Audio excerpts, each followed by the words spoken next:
Hello guys, welcome back to my video. At ngayong gabi nga, ayan kita niya naman tapos ko lang maligo niya nag-ano tayo nagki-cleanse lang ng mukha. So matagal-tagal tayong walang upload na video guys, no? Busy tayo nito mga nakarang araw na dyan bali may gitsang linggo din, no? Sisunod-sunod meron tayong mga pinantahang mga event lang, tapos kung ano lang, so medyo busy. Pero may mga video ako So hindi ko lang siya lagi siya na-edit, na voice over. So itong video na to, kung pinapanood nyo to, hindi siya talaga ngayong gabi.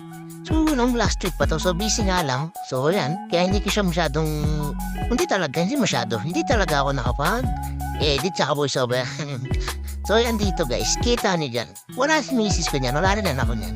So, ito mga iniinom niya na mga ano bang tawag dito. So, iniinom yan parang mga slimate. Hindi naman siya kasi matamis siya. Titignan ko siya. Iinumin ko ngayon. Yung isa dyan, mamimay ako ano yun naman. Kasi naman namay sa matamis yan. Nakita mo matatamis yan. Pero zero sugar. So, yan. Itong beauty beans na to. So, kape yata niya. Baka kape siya. So, yan. Titignan lang natin yung mga bukas. So, ito tinitignan ko ang bukas. Pag bukas, tinitignan ko dito sa loob Ito naman manga flavor to. Yan. So, check lang natin kung bukas. So, ito nga, bukas nga, tignan natin laman sa loob. So, yan. Manga flavor siya. Masarap. Inamoy ko pa nga Tapos, pili pa tayo na bukas pa dyan. So, ito, ano namang flavor na ito? Tignan natin. Sarado. So, nilagay ko dun.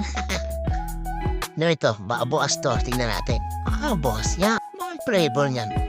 Banana flavor. So, saging, no? Ano kayo saging yan latundan, senyorita? May melon flavor pa para sa likod sa so yan banana. Parehas silang banana. Natin yan. So hindi natin kinaiba sa mga salada pa. Yung mga nasa harapan lang ang mga bukas.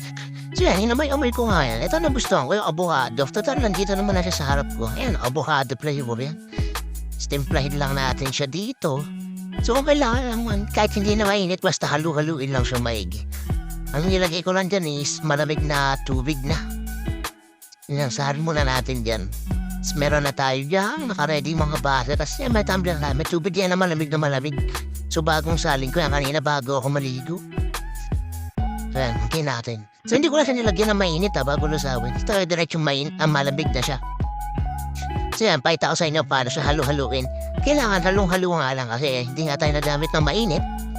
So magbubuo-buo yan. So yan, kita niyo parang avocado talaga siya, no? Avocado shake. So yan.